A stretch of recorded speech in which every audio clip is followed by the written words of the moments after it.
हर गाड़ी में ब्रेक होता है, अगर ब्रेक ना हो तो वो नष्ट हो जाएगा। आपकी जीवन गाड़ी में संयम रूपी ब्रेक होनी चाहिए। आप ब्रेक को भूले हुए संयम रूपी ब्रेकिंग है, जो मनाया बोल रहे, जो मनाया खा रहे, जो मनाया देखा है, जहां मनाया खड़े, जैसा मनाया व्यवहार कर, नहीं, उपासक का लक्षण नहीं।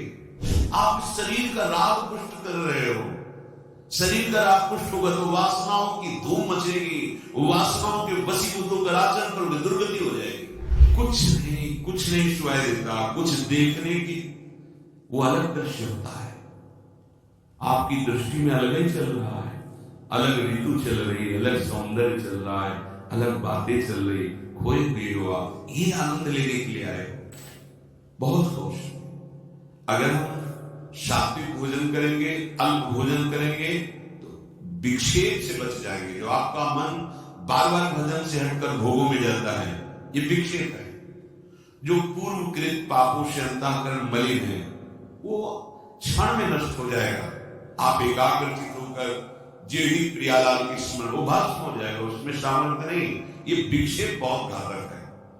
बार बार वृत्ति नाम में लगा और भाग करके संसार में जा रही, रजोगुण तमोगुण आहार, ये रसेंद्री बहुत, जैसे दूध है, खीर है, घृत है, पवित्र वस्तुएं हैं, पर ये मात्रा से अधिक ले लो तो तमोगुण पैदा कर देगी।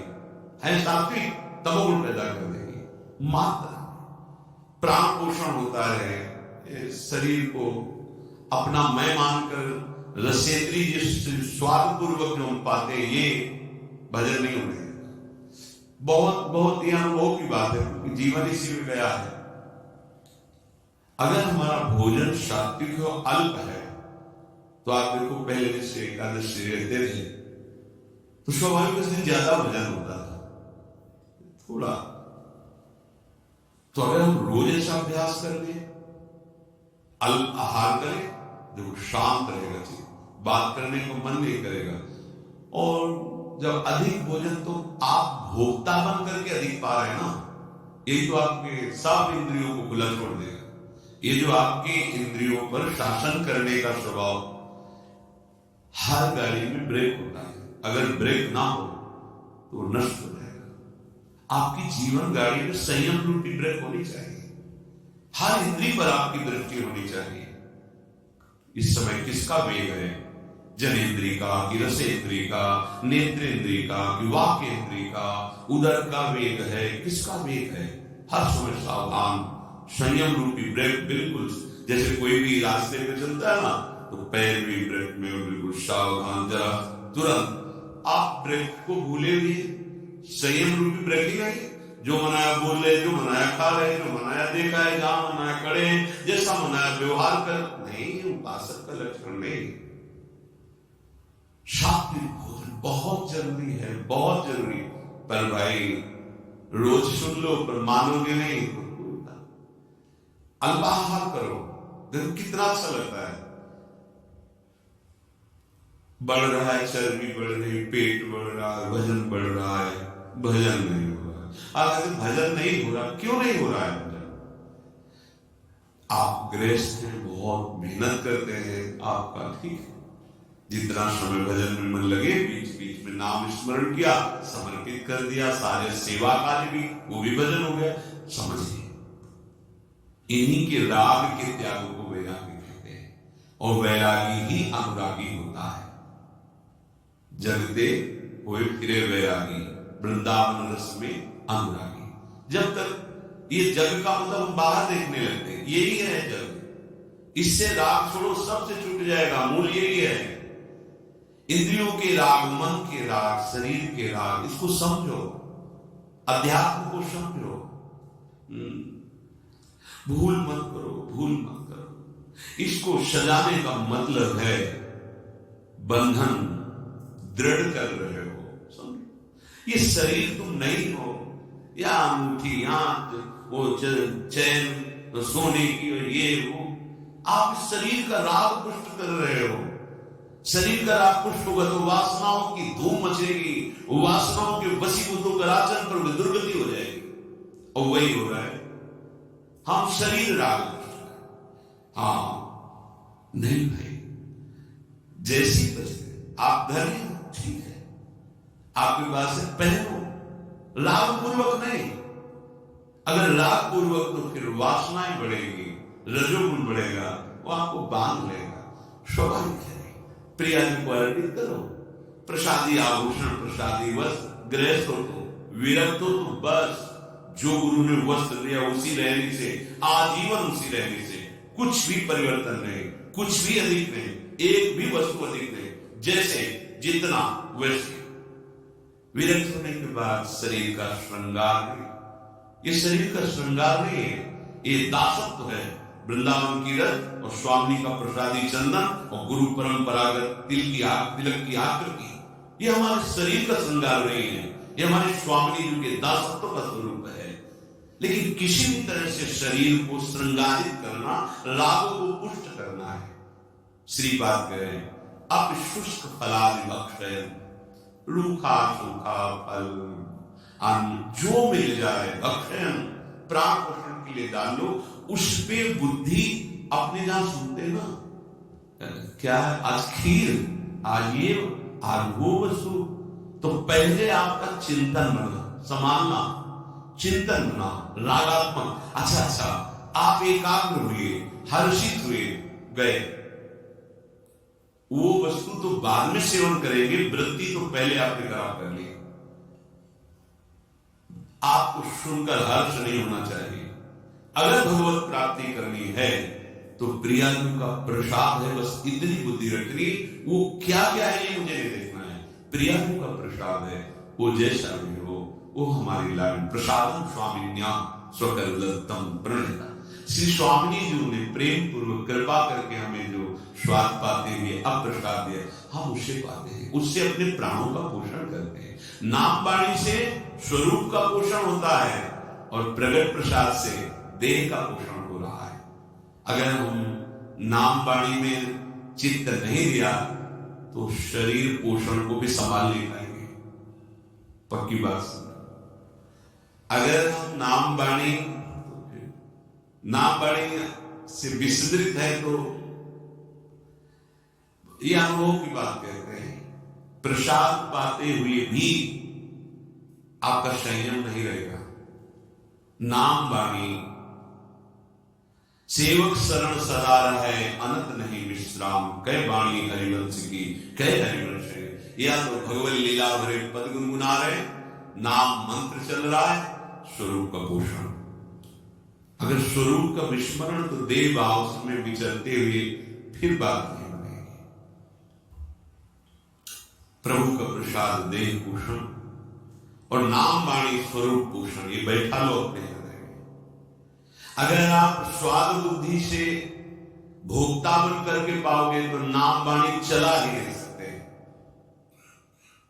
किसी भी इंद्री को बढ़ावा देना अपने भजन को नष्ट कर देना है। आप प्रार्थना थोड़ा समझिए, आप शरीर नहीं हैं, आप इंद्रिय के द्वारा भोगी हुई वस्तुओं के भोक्ता नहीं हैं, आप स्वरूप में स्वयं अखंडानंद है, स्वयं भगवदानंद है। आप अपने आनंद को भूल कर तो शरीर भाव से विषय में विचर रहे हो, कभी आनंद का अनुभव नहीं होगा। आप लौटोगे तो देखेंगे आपके अंदर कोई इच्छा ही नहीं रह जाएगी, इतना अंदर आनंद भरा हुआ है। आनंद समुद्र हो तुम, कैसे समझाए? पानी में मीन पियासी मुझे सुन सुन आवे, पानी में मीन पियासी मुझे सुन सुन आवे हासी। अरे आनंद सिंधु के मध्य में वास करने वाले आनंद सिंधु, तो इन बिंदुओं से, ओस कणों से अपनी प्यास बुझाना चाहता है, हंसी की बात है। तो आनंद समुद्र में है, आनंद सिंधु मध्य तो वासा, और मर कहा रहा है, ओस कणों से प्यास बुझाना चाहता है। लसेंद्री को संभालिए, बार बार प्रार्थना है, नहीं पछताओगे। ऐसे ही दिन कटते चले जाएंगे, ऐसे ही। जब भजन में मन लगता है ना तो सब कुछ व्यर्थ लगता है। आप जिस कार्य के लिए निकले हो, या जिस कार्य के लिए आप वृंदावन वास कर रहे हो या सत्संग सुन रहे हो, आपकी कितनी तन्मयता है? आप देखते हो अपनी वृत्ति को कहां है, कितनी देर मंत्राकार रहती है, कितनी देर प्रभु में रहती है, कितनी देर विषयों का चिंतन करती है। देखो आप, वही बहे मुख बने प्रपंचा, आसक्त। कैसे कैसे उस परमानंद का अनुभव करूं? हम कहते हैं जो गृहस्थ में है, थोड़ा नाम जप कर रहे हैं, वो अपने गृहस्थ कार्य को वो समर्पित कर रहे हैं, ठीक है। आपके लिए तो 24 घंटे प्रभु ने केवल भजन के लिए दिया है।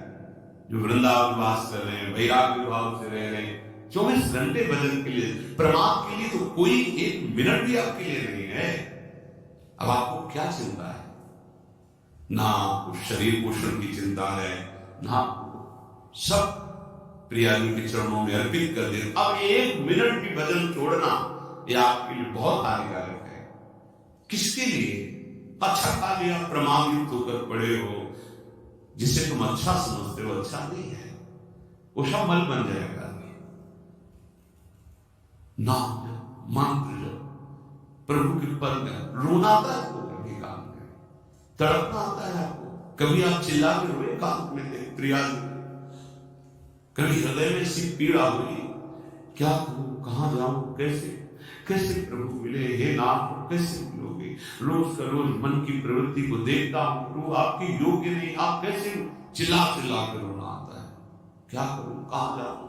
ओ पता नहीं कब शरीर छूट जाए, प्रभु आपका दर्शन नहीं हुआ, अभी कोई स्थिति प्राप्त नहीं हुई, अभी निरंतर मंत्र नहीं चल रहा।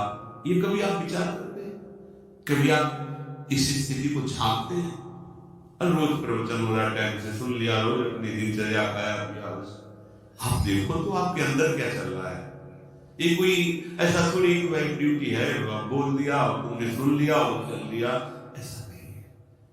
हम एक अध्यात्म के पति, हमें अपनी स्थितियां देखनी है। जो मन बुद्धि में इंद्रियों में कुछ गलतियां हैं, उनको अपनी दृष्टि पे रखना है। हमारे में दूर करने का बल नहीं लग रहा तो हम अपने आराध्य देव से प्रार्थना करते हैं। हम मंत्र जब और बढ़ाते हैं, नाम जब और बढ़ाते हैं, और उन गलतियों को बिल्कुल बिल्कुल रोकते हैं, उनको नष्ट करते हैं। क्योंकि यही है नाम जब, मंत्र जब से आप देख लेना, आप जो चाहेंगे वो हो जाएगा।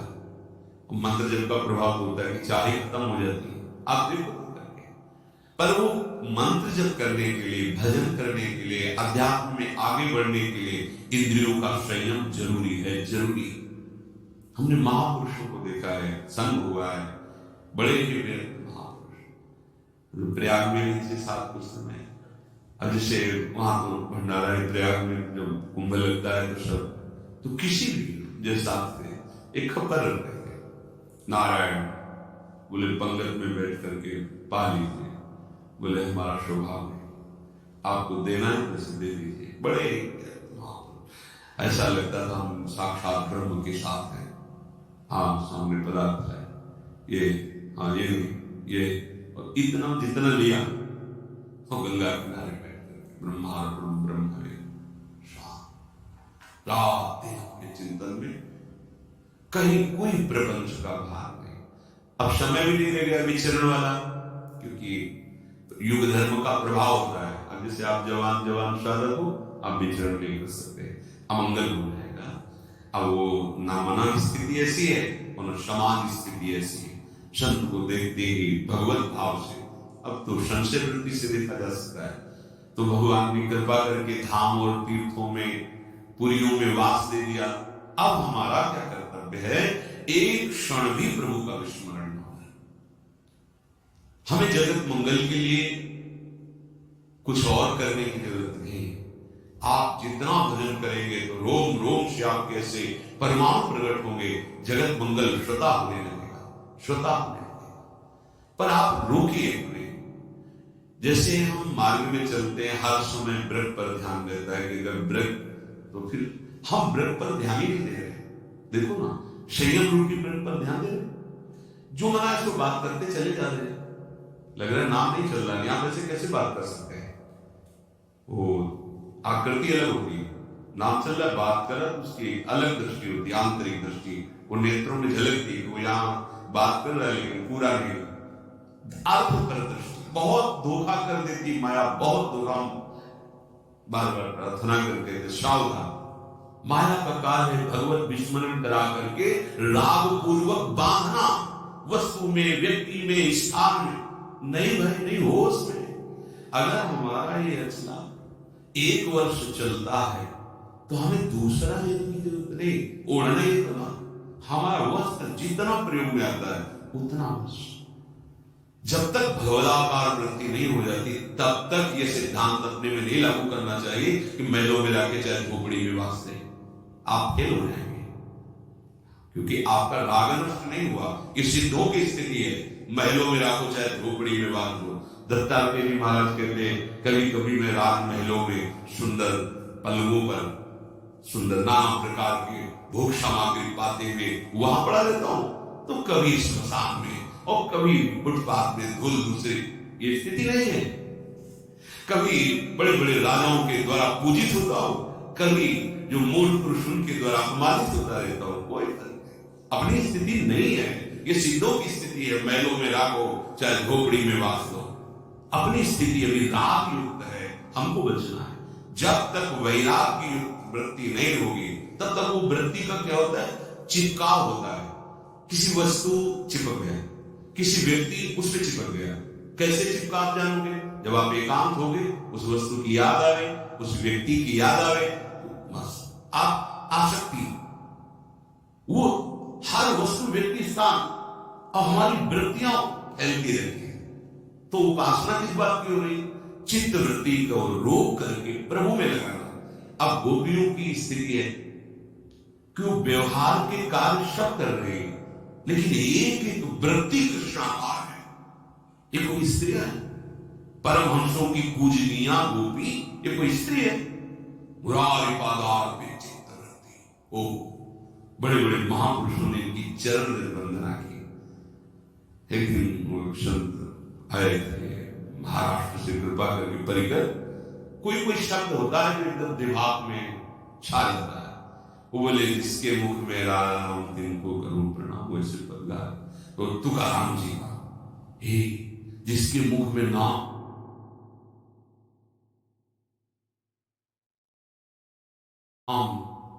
प्रणाम करता हूं मैं उसको। और कोई साधन की बात नहीं, जिसके भागवत में यज्ञ वर्तते नाम, तुम बार बार हम आपको इशारा कर रहे हैं, सब साधना का, सब तीर्थों का, सब सत्संग का, सब शास्त्रों का एक फल, तुम्हारा नाम न छूटे, मंत्र न छूटे। अगर आप इस पर हैं तो फिर ये प्रपंच की वार्ता कौन करेगा, फिर ये नाना प्रकार के स्वादिष्ट पदार्थ कौन स्वाद लेगा। जो मुझे राम लागते मीठे, गोस्वामी तुलसीदास जी कहते, यदि मुझे भगवान का नाम प्रिय लगने लगता, सच्ची नाम वाणी अगर नहीं है तो कुछ भी हो, कहीं भी हो, आपके हृदय की चिंतन वृत्ति जगत में रहेगी तो अशांति, दुख, क्लेश, बंधन, ईर्ष्या, द्वेष ये बना है तो हम धाम में कहां है, हमें बताओ। आपके अंदर ईर्ष्या है, द्वेष है, नाना प्रकार के कुविचार हैं, तो परमानंद में प्रियालाल के महल में रहते हुए आप कहां हो, विचार करके देखो। नाम वाणी चल रहे, एक आनंद की उंगन, कैसे कुछ नहीं सुनाई देता, कुछ देखने की वो अलग दृश्य होता है। आपकी दृष्टि में अलग ही चल रहा है, अलग ऋतु चल रही है, अलग सौंदर्य चल रहा है, अलग बातें चल रही, खोए हुए हो आप, ये आनंद लेने के लिए आए। ए भाई, ये रूप कोई आनंद वाले नहीं है, ये देह कोई आनंद वाले नहीं है, यहां कोई भी भोग आनंद वाला नहीं है। ये बड़े बड़े महापुरुषों का जब निकले थे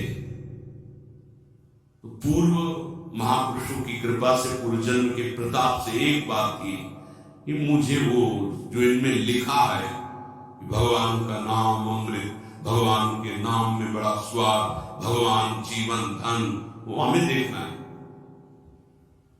बस ये लगन ने धज्जियां उड़ा दी संसार के राग की, कभी अन्य की आश्रय वृत्ति हृदय में गुरु कृपा से नहीं आई, हरि कृपा, क्योंकि लक्ष्य था जो लिखा है उसको देखना है।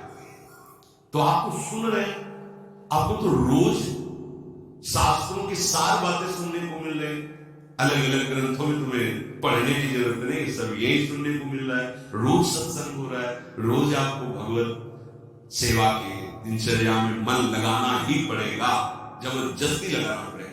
कितना बढ़िया है जहां खोज की जाती है कि कोई मुझे ऐसा मिले, सतमार्ग क्या है बता दे, वहां तुम्हें सतमार्ग बताया जा रहा है। अगर अब चूक हो गई तो पता नहीं किस कल्प में, किस युग में ये पुनः ऐसा अवसर आएगा कि नहीं, ये भी नहीं कहा जा सकता। बार बार तो बनत नहीं या संजोगन हो, मानस तन वृंदा विपिन लक्षण संगी। ये जो कृपा हुई, सच्ची कहे जो कृपा हुई है, मतलब इसका अनादर करो। बड़ी कृपालु प्रभु, भजन के लिए हमें समय दे दिया। अंदर से जो चिंतन की बात हम बताते, प्रभु कृपा ना करे तो वृत्ति प्रभु में लगे ही ना। प्रभु कृपा ना करे तो एक मिनट के लिए भगवत मार्ग के लिए समय माया दे ही ना। देखो ना आप खोलकर, अभागी जनों को सत्संग के लिए समय नहीं दिया जाता, अभागी जनों को भगवान नाम जपने के लिए समय नहीं दिया जाता, अभागी जनों को सत मार्ग में चलने वाला विवेक नहीं प्राप्त होता। अहो भाग्य, अब चूक मत करो, इस जन्म में मुझे प्रभु चाहिए, प्रभु साथ रहे, प्रभु स्मरण साथ रहे, बार बार जन्म मरो इसकी कोई परवाह नहीं, पर ऐसी स्थिति हो जानी चाहिए प्रभु के सिवा कोई आश्रय, कोई राग नहीं। ये स्थिति चाहिए हमें। मोक्ष नहीं चाहिए हमें, बार बार जन्म हो तो भी कोई परेशानी नहीं, पर प्रभु के साथ हो, प्रभु की स्मृति में हो। हम बार बार वृंदावन में जन्मे और ऐसे महारानी जी का जस गावे तो हमें क्या परेशानी है? हमें कभी मोक्ष न मिले, हम सब बार बार जन्मे, ऐसे ही रोज श्री जी की जय जयकार हो, उनकी सेवा हो, नाम गुण कीर्तन हो, इससे बड़ा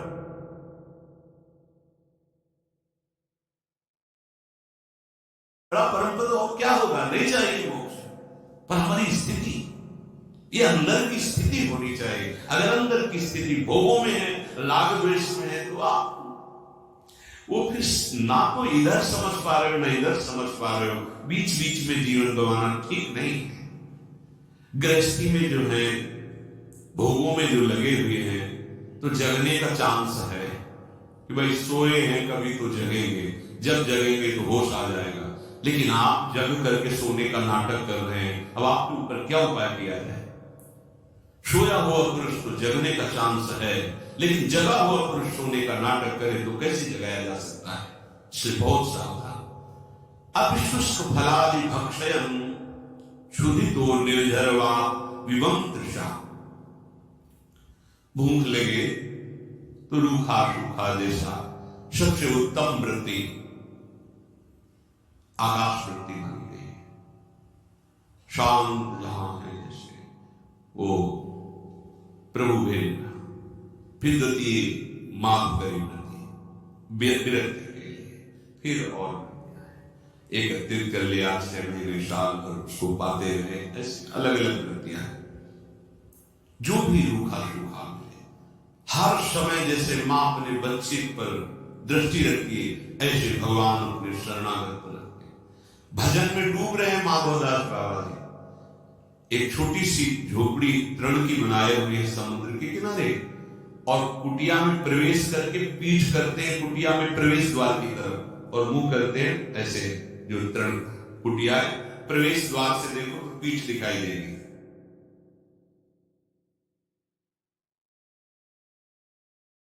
नहीं निकलना, बस निरंतर मंत्राकार होती, नाम जप। ठाकुर जी के सामने भोग पधराया गया, पर्दा किया, वो एक पूरी भोग की थाल उठा के आ गए। उनको पता है तुम भजन कर रहे हो, उनको पता है तुम उनके शरणागत एक एक क्षण देख रहे हैं। इसीलिए जब विरक्त उपासकों को, अनुरागी जनों को आहार नहीं मिलता, भोजन नहीं मिलता, तो समझ जाते आप प्रभु भूख ही पवाना चाहते हैं। ठीक है, प्रसन्न एक समय चिंतन गया, देखा नहीं है, समय पूरा बस अपने स्वरूप में। आज प्रभु की ऐसी इच्छा है, आज प्रभु का यही विधान है, क्योंकि वो देख रहे हैं ना, वो देख रहे हैं। प्रभु स्वयं अपनी थाल लेकर के गए, बाबा प्रसाद भजन पूरा हो जाएगा, रख लो, बाद में अपनी थाल ले जाना।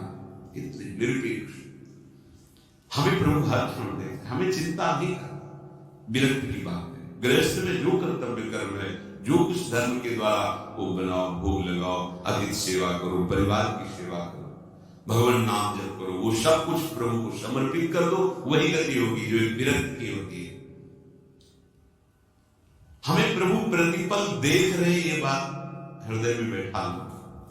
हर समय आप प्रभु की नजर में हो, वो तुम्हें देख। ऐसा मत समझो कि जैसे कुछ लोगों को ऐसा होता है कि गिन के नाम जब करें तो उसमें रहेगा इतना, अगर बिना गिने तो मतलब शायद गणना में ना आवे। नहीं, एक एक वृत्ति तुम्हारी वहां प्रभु की दृष्टि में है। नाम की तो अधिक आवृत्ति हो बार बार, इसलिए माला का आश्रय लेते हैं। एक खास बात है सुमिरन, चित्त वृत्ति का प्रभु में निरंतर लगे रहना। माला से हो, काउंटर से हो, आजकल चला है, या बिना माला से हो, जैसे भी बने तुम्हारी वृत्ति प्रभु में लगी रहे, उसके लिए आवश्यक है आपका आहार शुद्ध होना। बहुत बार यह अनुभव हुआ है, आहार जब अच्छा समझ के पाया गया है तो भजन में नीरसता आ गई है, और जब आहार अल्प और स्वाद रहित होकर पाया गया है